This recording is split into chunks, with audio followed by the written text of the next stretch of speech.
Okay, today we continue with our class Halachos of Brochos. Today's class number 25. And we start with Sefer Chofetz Chaim. And the big topic is the same, believe in Lashon Hara. Okay, today. Broke my glasses. All right. Okay, so the big topic is prefatory remarks. Okay. We have seen that derogatory statement about someone. Just 1 second. Okay, apologies. Derogatory statement about someone is not to be believed as a fact when for even for a constructive purpose.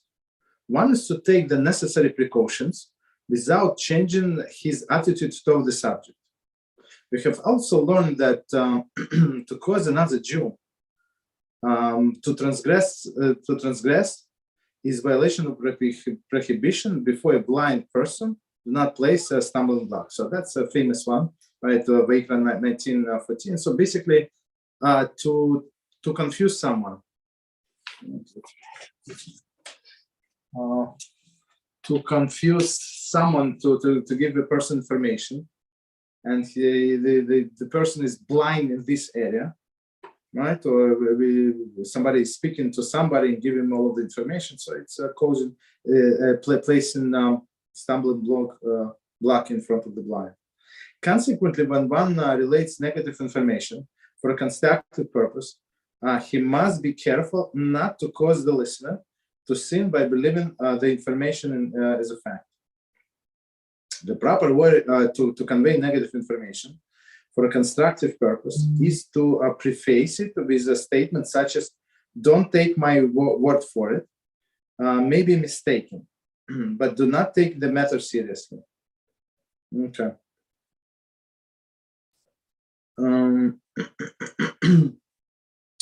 Okay, so as we said, so even if it's for a constructive purpose, right? Even for a constructive person, so you are talking to this person for a constructive purpose, but still he's not allowed to believe 100%, right?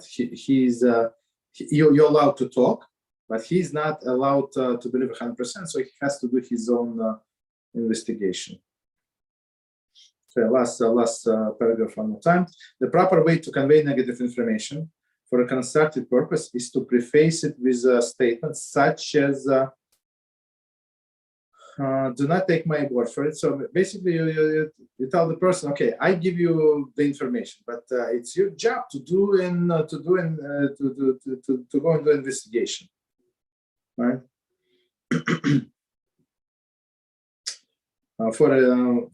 I may be mistaken, so I say, "Okay, don't take my word. I may be mistaken, but take the matter seriously." So you warn the person, and he or she is going to do whatever they want to do. You did your part. You warned the person. Okay, no problem. So we stop here. And we continue with next chapter, which is chapter number 8. The topic: change your mind, Hesech, Hadaas. Okay, introduction. In the previous chapter, we ascertained that one's bracha remains valid for the duration of his meal of eating session. However, after one terminates his eating session, his original bracha is no longer effective. In this chapter, we discuss actions which cause meal or eating session to terminate. Okay, so as we spoke many times, we said about eating session. So now we're going to actually give the definition of this eating session. Okay. Section 8 deals with the type of interruptions which cause the meal or eating session to end. For example, if one washes his hands for Mayim Achronim, his meal is considered as having ended. So Mayim Achronim is the last. What is it? The washing after before Bircas,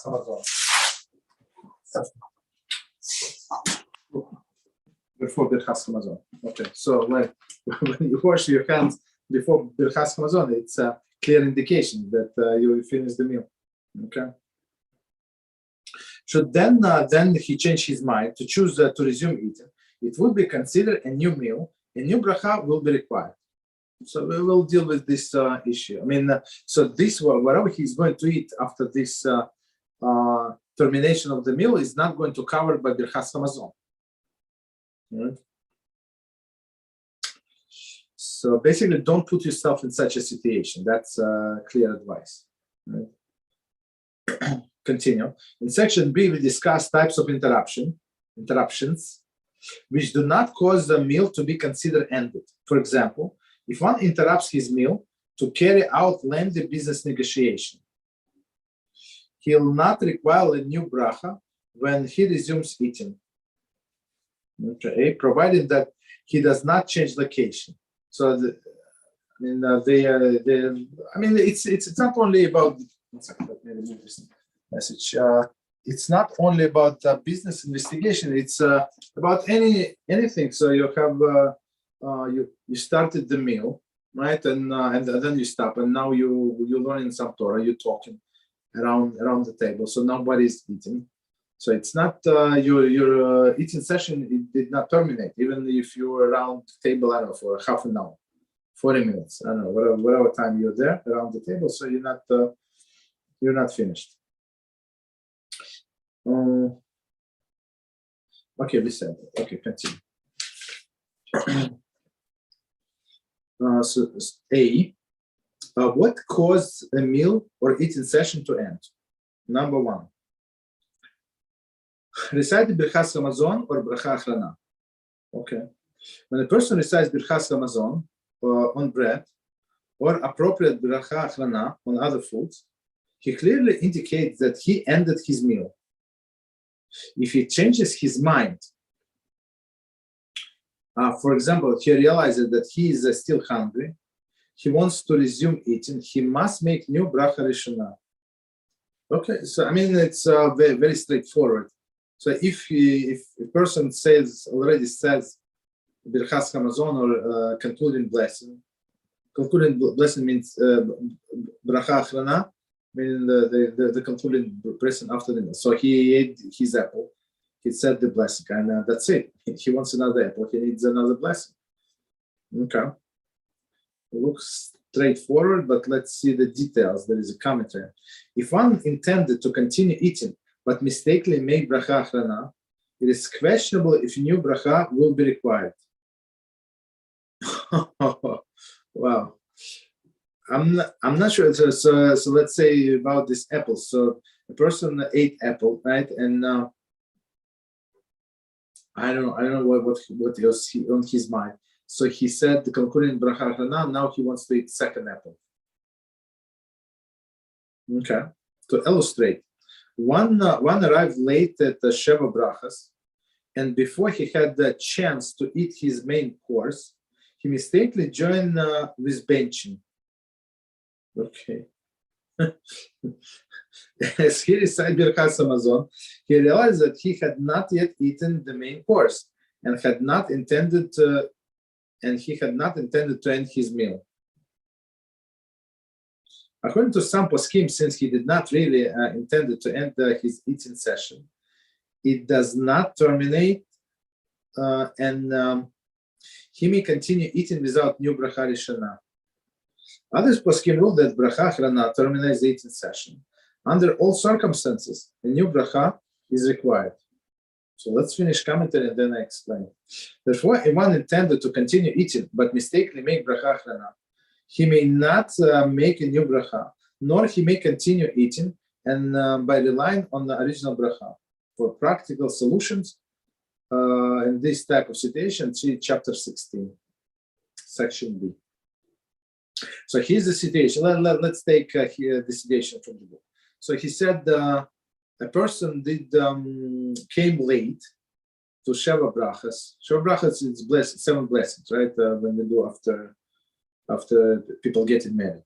So okay, it's very nice thing to do, right? And so people are there, and he came late, right? let's give him the benefit of the doubt. He was learning Torah, right? And he started eating, and suddenly people started saying Bircas Hamozon. Not sadly for him, but not sadly for them, because they were around for 5 hours by now, right? So they're saying Birchat Hamozon, and he's joined them. Why he joined them? He started responding and stuff like that. So basically, maybe he even said Birchat Hamozon, and in the middle, he realized, whoa, I didn't eat yet. Maybe I ate a little piece of bread, maybe a little salad, but I didn't eat the main course. So there are 2 opinions. Some poskim say, okay, it was not his intention to end his eating session. That's why it's not terminated. Other poskim said, what do you mean? He said blessing after the food. So it is terminated. So basically, it's very, he put himself in very delicate situation. He cannot continue eating, because a person is not allowed to eat without blessing, right? And he cannot say blessing, because maybe his original chamotzi blessing is still working, right? So that's the problem. So what is the solution? So there could be a few solutions. So the easiest solution is for him to terminate for sure. How do you terminate for sure? You go outside, right? You go outside, you go to the street, go here, go where, come back in 10 minutes, and that's it. So your eating session for sure was terminated, and now you must make a new blessing. That's the easiest thing. Or ask somebody, make a blessing, and keep you in mind. I mean, there is no other way. Okay, so number 1 was reciting Birchas Hamozon or Bracha Achrona, and number 2, preparing to bench or to recite Bracha Achrona. Okay, when a person makes preparation to bench, there is to recite Birchas Hamozon, right? Or to recite Bracha Achrona. His preparatory actions strongly indicate that he has ended his meal or his eating session.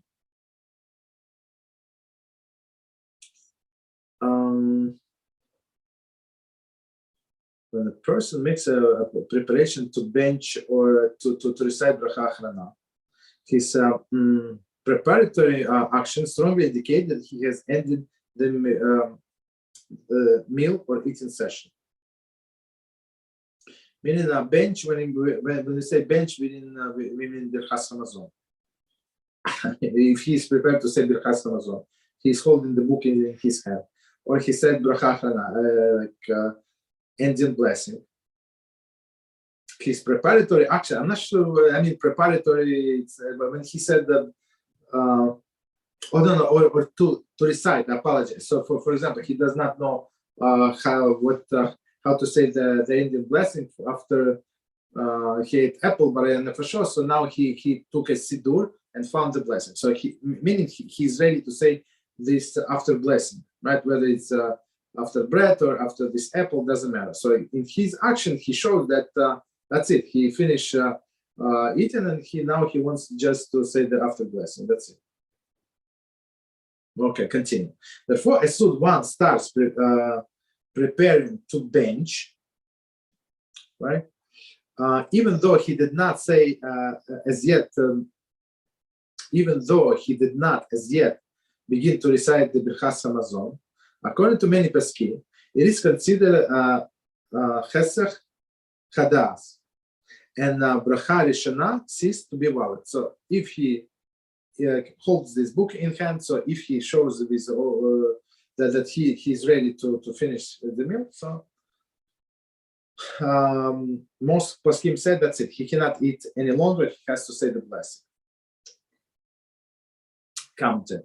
According to some poskim, in addition to the requirement for new bracha rishona, one must also make bracha achrona for all the food eaten after he started preparing to bench. Okay. However, most poskim disagree with the view. So one more time. According to some poskim, in addition to the requirement for a new bracha rishona, One must also make bracha achrona for all food eaten after he started preparing to bench. However, most poskim disagree with this view. Okay, I apologize one more time. According to some poskim, in addition to the requirement of a new bracha rishona, one must also make bracha achrona for all the foods eaten after he started preparing to bench. However, most poskim disagree with this view. I mean, it's okay. So I'm going to explain what it said. So he's holding his siddur to say the blessing after this apple, right? So and now he decided to eat another apple. So everybody would agree, or most of the our poskim agree, that now he has to say if he wants to eat second apple, he has to make a new blessing on this apple. Okay, that's not a question that we concern with.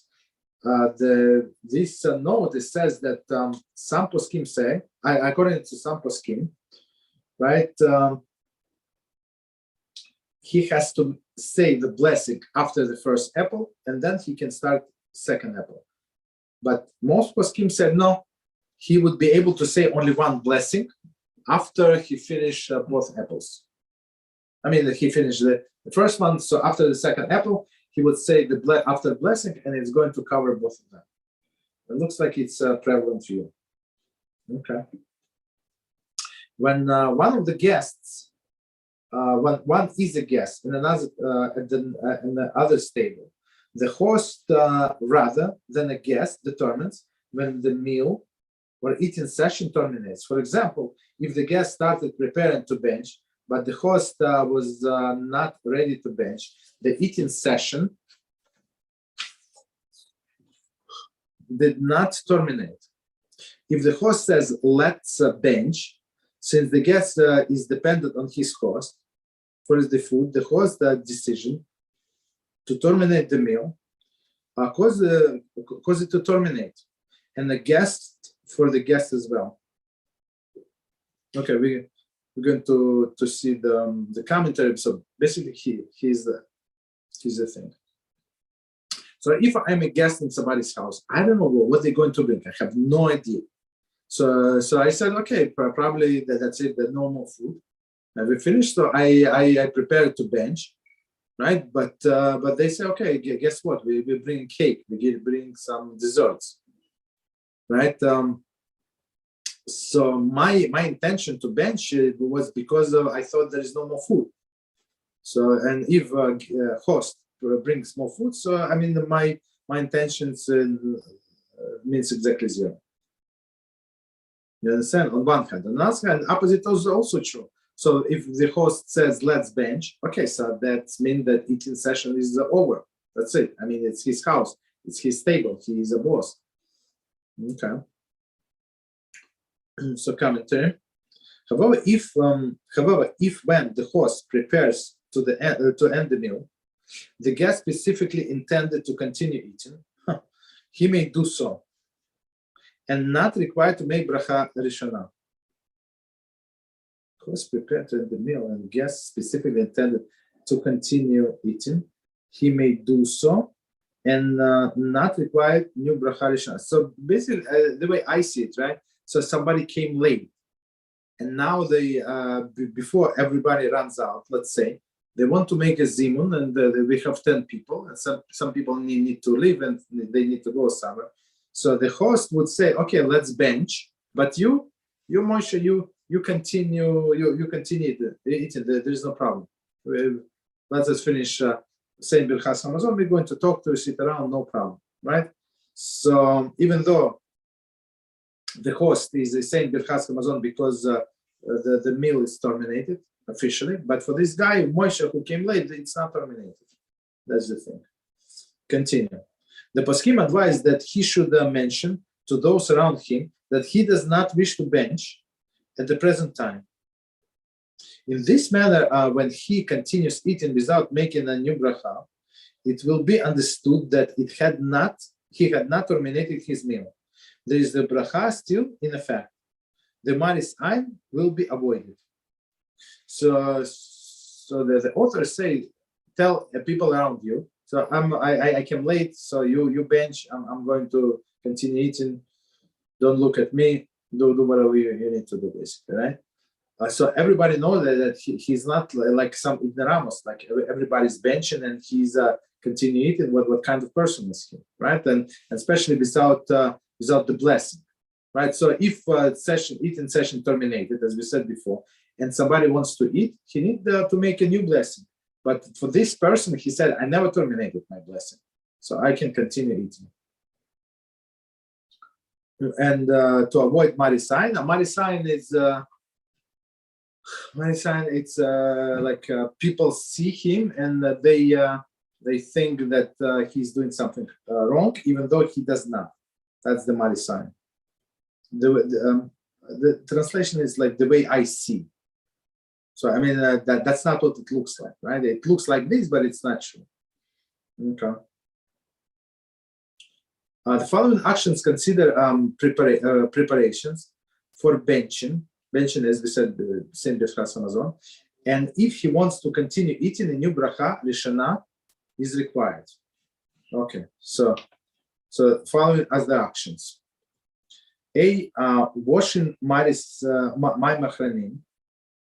So water before saying Bircas Hamozon, right? Initially, after one, wash Mayim Achronim, he should immediately bench. He should not resume eating nor delay benching for other reasons. For example, in order to carry on a conversation or even to speak divrei Torah. Okay, so you're ready to say Bircas Hamozon. You do Mayim Achronim, and you start benching. So it's when you wash your hands before benching, it's clear indication that you finish and that's what your intention. If, however, there is a need to continue eating, he may do so. Okay, but only if you after a few bracha rishonas is made. Okay, rishona is made. Also, one may delay benching for other reasons. For example, to engage in inappropriate conversation, in important conversation. Sorry. If there is a pressing need to do so. Okay. So let's read one more time to explain. If there is a need to continue eating, he may do so. I'm not sure what is the need to. Why would be a need to continue eating? I'm not sure. But only after a new bracha rishona is made. Okay, all right. So he washed his hands. Now he wants to continue eating for whatever reason. He needs to say new blessing. Okay. Also, one may delay benching for other reasons. For example, to engage in important conversation, if there is a pressing need to do so. When he is subsequently ready to bench, he should once again wash Mayim Achronim. So okay, so he's not going to eat. Something came up. He needs to talk to somebody. Okay, it's proper to wash Mayim Achronim and start benching immediately. Wherever something came up, right? Possible. Happens. And so they say, okay, go ahead with your conversation. But when you finish, you have to wash your hands one more time. We don't wash hands, fingertips, right? Continue. So A was washing Mayim Achronim. So we see all of these signs for ending the meal. Mayim Achronim. So next is B, lifting cup of wine. Lifting a cup of wine to bench is comparable to washing Mayim Achronim. These two indicates that one has finished eating and a new bracha rishona will be required. Initially, after one leaves the cup of benching to bench, according to some poskim, Bircas Hamozon should immediately be recited. Okay. Therefore, after lifting the cup, it is preferable not to continue eating or to delay benching for any reason. So, commentary. If he does continue eating, new bracha rishona is required. So lifting the cup, so there is a thing when especially when you have zimun, you have 3 people, when you have 10 people,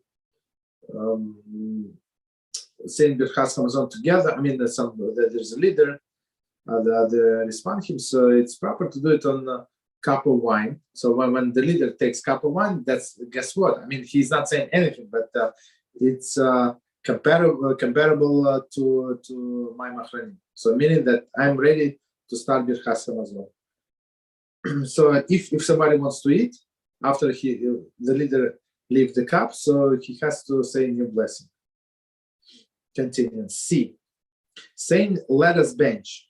Let us recite Bracha Achrona.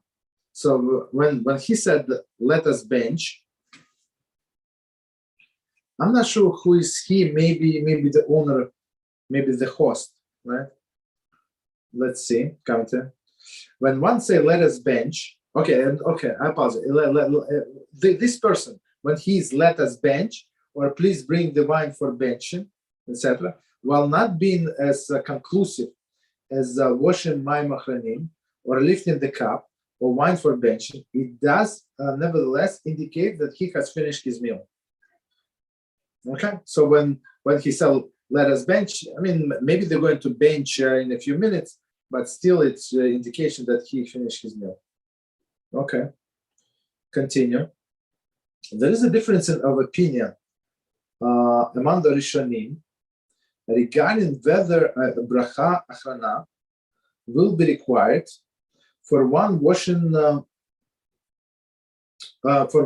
to resume eating after saying let us bench.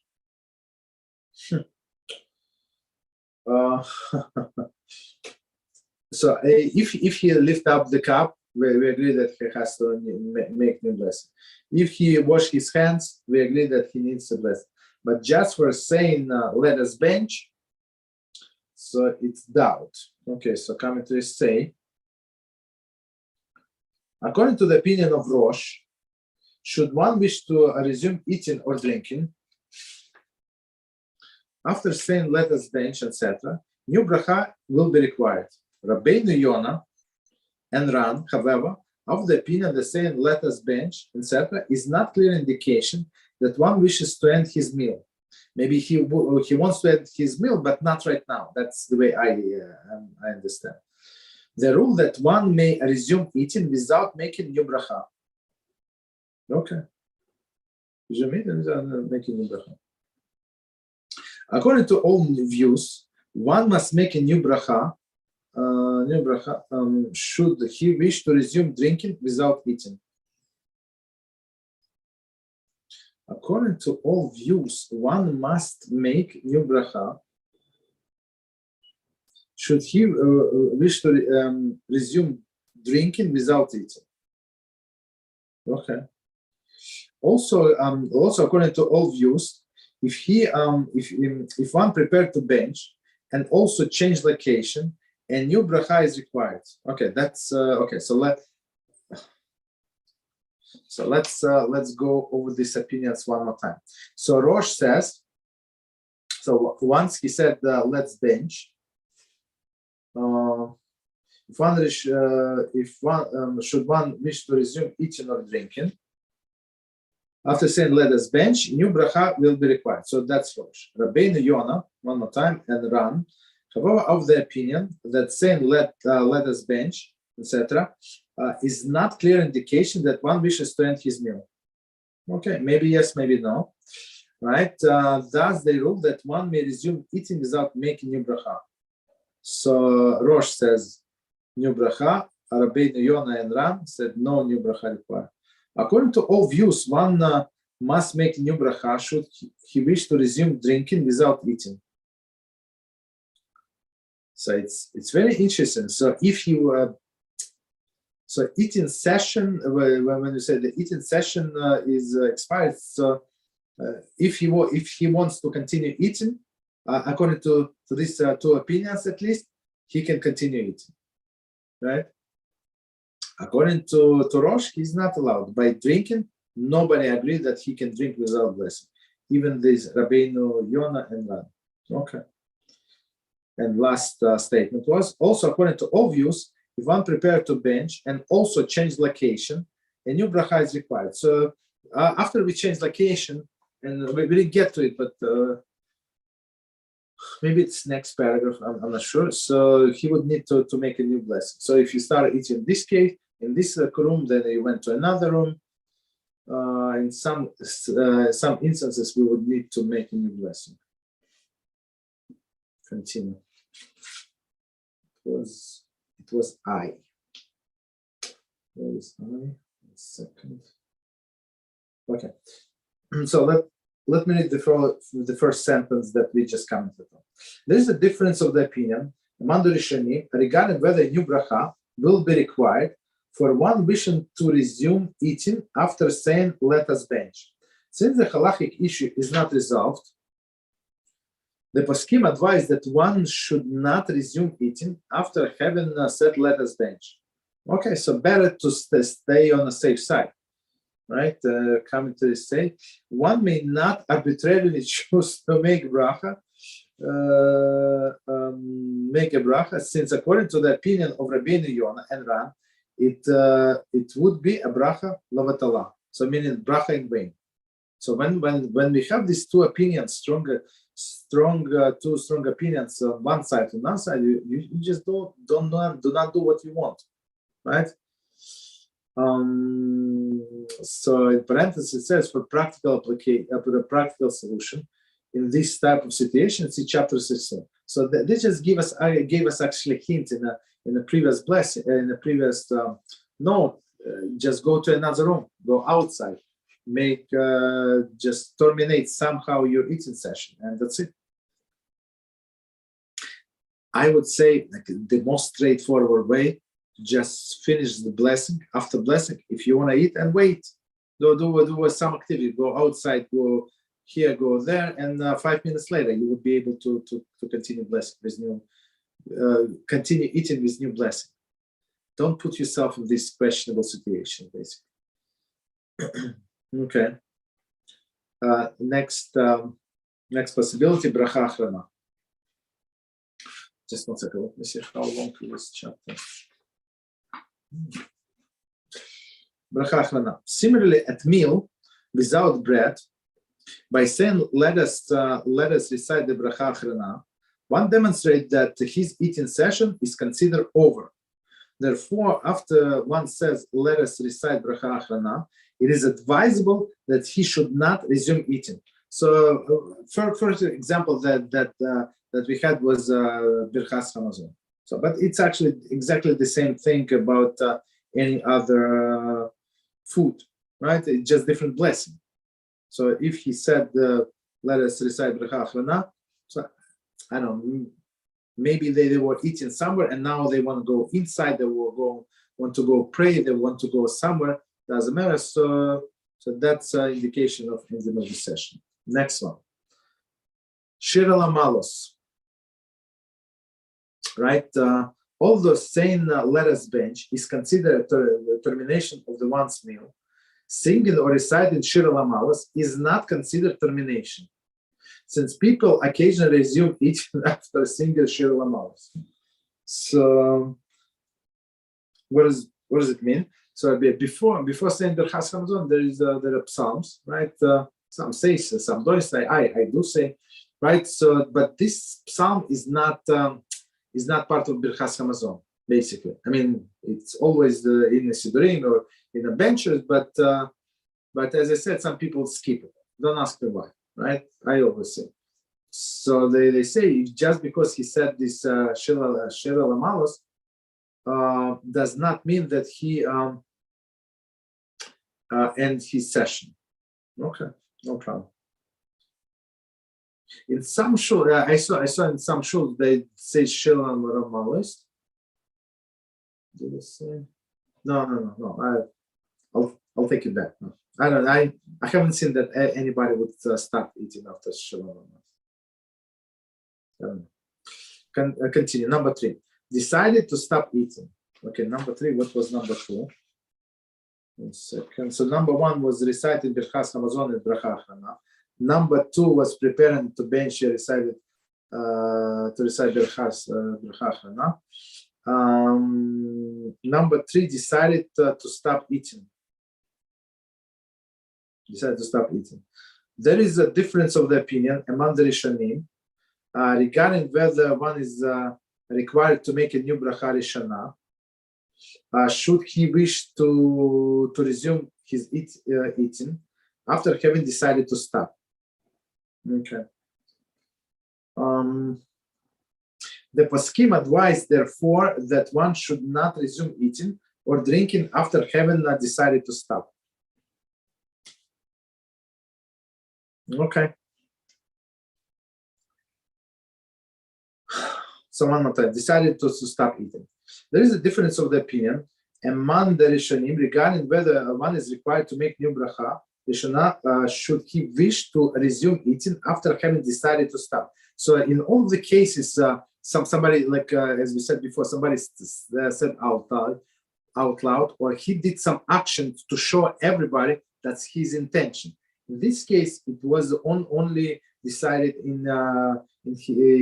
decided up in his head, right? That's what I want to do. I wanted to stop eating. So Poskim disagree. Can he continue eating or not?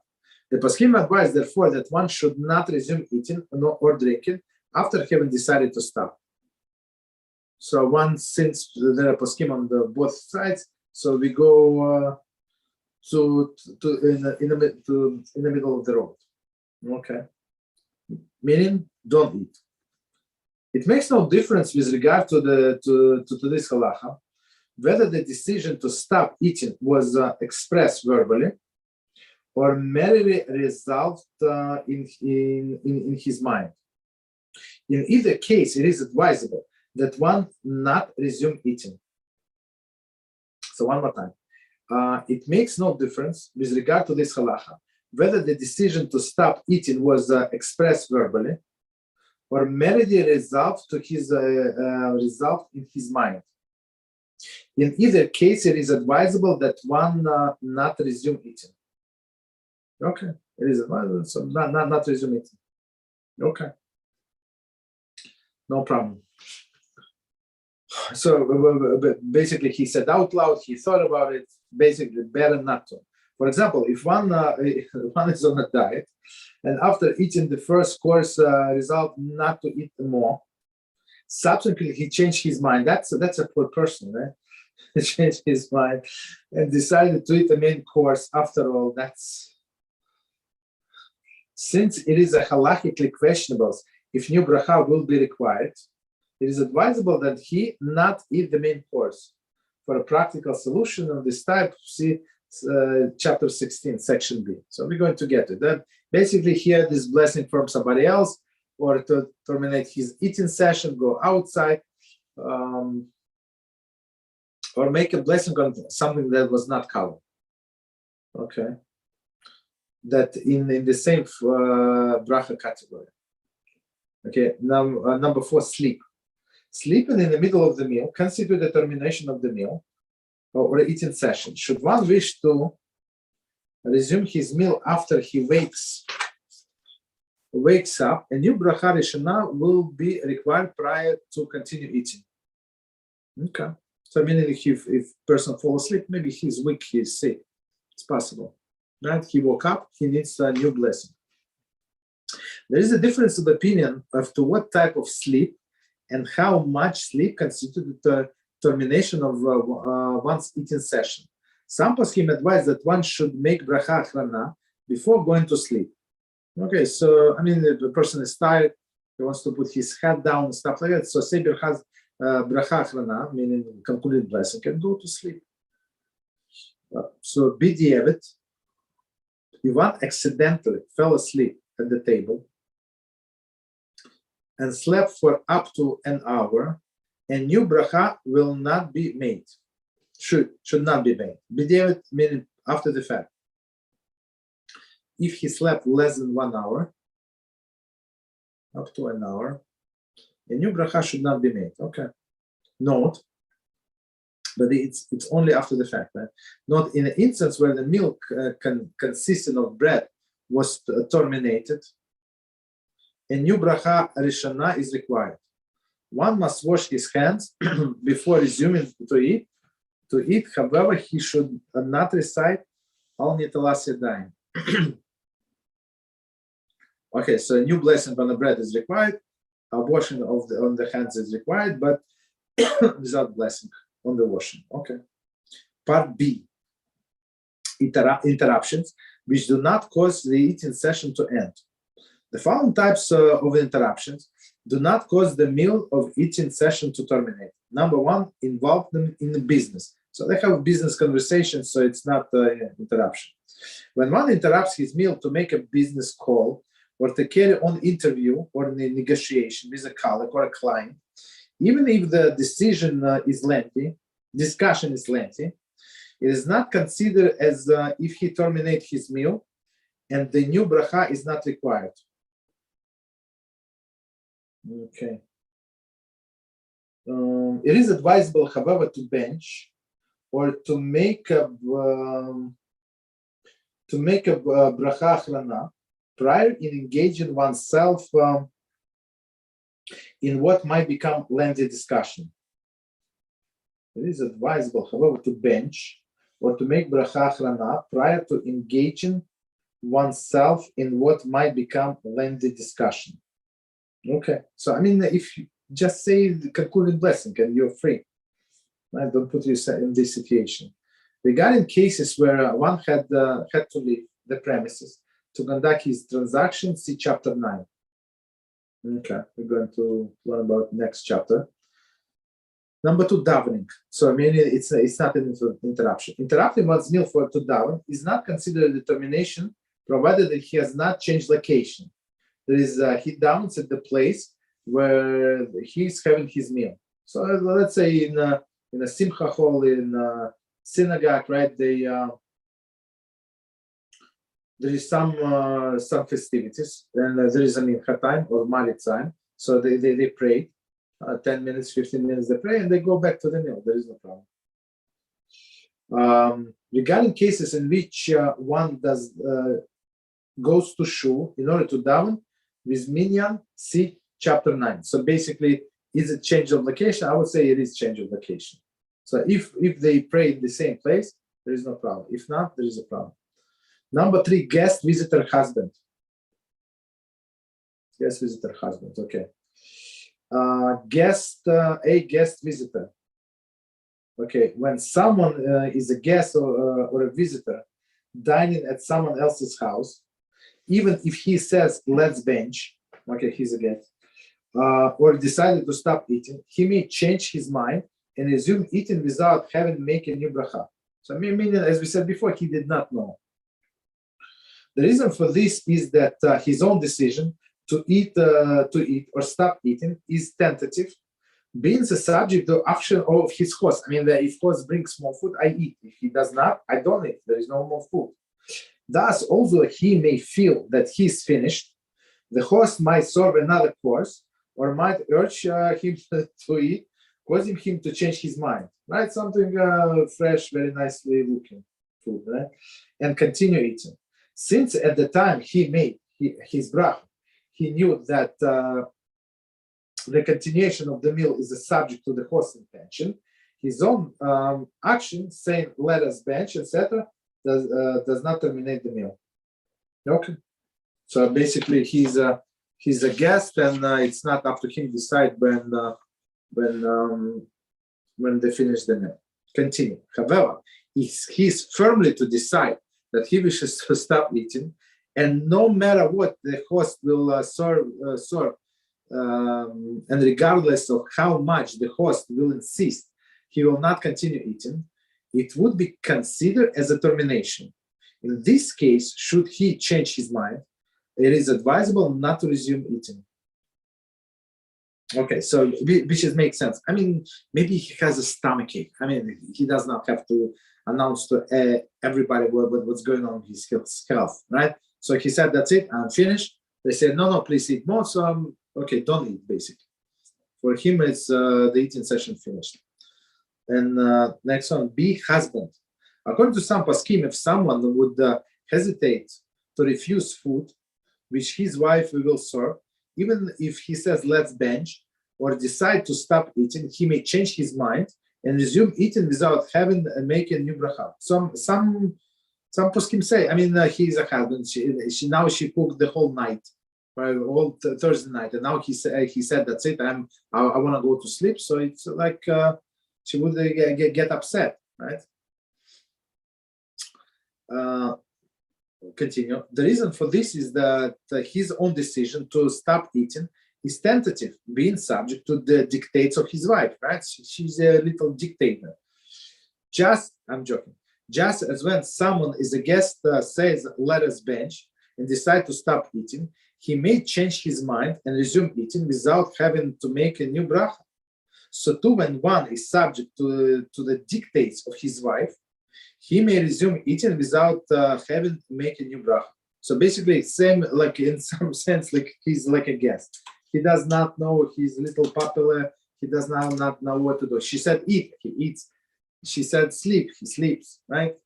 So basically, I'm joking, but he's trying not to upset her, right? So she said, please, I was cooking the whole night and now you're not going to even try. So, okay, so in this case, he can try, and this is not included. He does not have to say new blessing. For example, he may decide that he finished eating, but his wife may say that she spent a long time preparing the next course, causing him to change his mind, right, and continue eating. Since at the time he made a bracha, he knew that his meal may be subject to the dictates of his wife.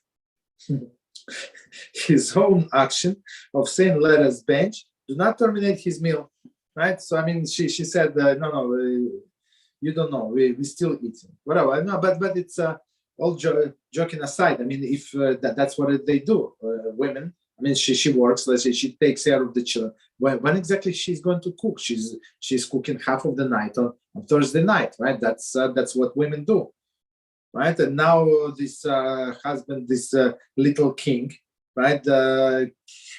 He does not want to try. She was cooking for him, and now he said, "I want to go to sleep." No, that's not how it works, right?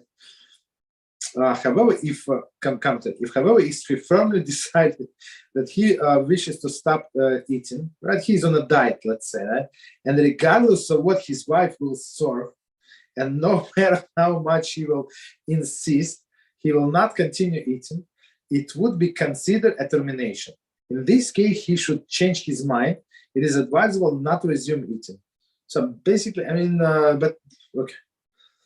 If I said eat, I say it's better to eat a little, and that's it. Do not upset your wife. Okay, so we finish the chapter. Next chapter, number 9, Be'Ezrat Hashem next Thursday. And the subject is change of location. Okay, any questions? We'll stop here. Other topic. Go ahead. Can you borrow your tools to anoint you for him to use these items on Shabbat? Oh, no. So if it's specifically for Shabbos, you cannot, right? So if it's in general, so let's say he said I need to build a shelf in my house, right? And he came to you on Wednesday or Thursday, so you can give it to him. And when he said I want to build a shelf, he meant that he's going to work on Shabbos. When he's off, so there is no problem, right? But if he comes up Friday night before Shabbos, so you're not allowed to give it to him. If he said no, it's for Monday. I'm working on Shabbos, but I'm off not on Sunday. It's for Sunday, so you can give it to him.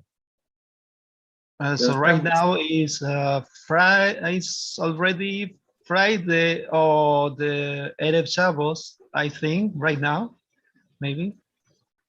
Yeah. No. Right now, it's not Erev Shabbos. Erev Shabbos starts. Even though Erev is the evening, you're right, but it's actually start in the morning, in the morning of Friday. Yeah, the wording is confusing. Yes. So, for example, if someone comes here in my location is Thursday night. Thursday. Is allowed to come and to borrow him? So if it's if I would say do not ask him when he's going to work. So if he, you see, he can start tomorrow, or he can start right away to do whatever he wants. If he wants to continue on Shabbat, it's his own business. You understand? Just don't put him in such a situation that he has no choice and he has to work on Shabbos. You understand? If he says I need 2 days to do it, right? And it's a Friday. So if he said I need 2 days to finish, if he said I need it Friday, I need the Shabbos after Shabbos, Motzei Shabbos, or Sunday morning, it's you're making more work on Shabbos with your tools. That's the problem. You understand? So if he said I need your, for example, this, I put 2 examples here: audio amplifier and camping gasoline generator. If he said I need your returns because I am going to do something with your stuff on Shabbos, can I borrow or cannot borrow? So he said I'm going to work with you things on Shabbos explicitly. Really, because actually, which day you need these items? I asked him this, which day, because I was thinking that maybe it was not totally allowed to borrow some. No, okay. So if you give him things and he's going to work him use them on weekdays on Shabbos, there is no problem. If only on Shabbos, that's the issue. Oh. It's not really. You understand? If you give him your generator, right? He said, I don't have electricity. Can I borrow a generator from you? Okay, he's going to use it on Thursday night, on Friday, maybe on Shabbos, maybe on Sunday. I mean, it's up to him. You understand? That's not the problem. But if he asks you, comes on Friday night and asks you, so for sure he's going to use it on Shabbos, your tools, that's the issue. You understand? Oh. I read something, or I was trying to make it clear for me, and so in this case, is to add one more detail, is it's not really for working, more like for doing some kind of recreational event. Like he say, I'm going to how do you say the outside of the city. I don't know how to say that. The farm, field. I don't know how to say. Okay, all right. To do a barbecue, right? To make like a fire. Yes, okay. Yes. That would be a good example. So it counts as does it count as work? Yes, because your tools are going to work on Shabbos 100%. So if you give him on Thursday, let's say, and he can make on Sunday, you don't know when he's going to make this barbecue. It's his own business. So and he's going to be on Shabbos. There is no problem. But right before the Shabbat, before the Shabbat starts, for sure he's going to go. And he said, okay, I need it for tomorrow morning. That's the problem. Okay. If he borrows for a few days for the whole week, so there is no problem. I mean, he can do whatever he wants. Maybe he's off on Wednesday. How do you know? So whatever he does is considered always working, even if he's going to do something that is enjoyment of something. Yes, yeah. I mean, your tools are going to work. Yes, for him it's enjoyment. For you generator is work. Yes. Okay. Clear. Thank you. You're welcome. Any other questions? We'll stop here. All right. So okay, let's stop here. So we finished chapters. It's very nice, and I wish you good Shabbos until Monday. Till Monday, Be'Ezrat Hashem. Thank you very much. Good night. Good Shabbos.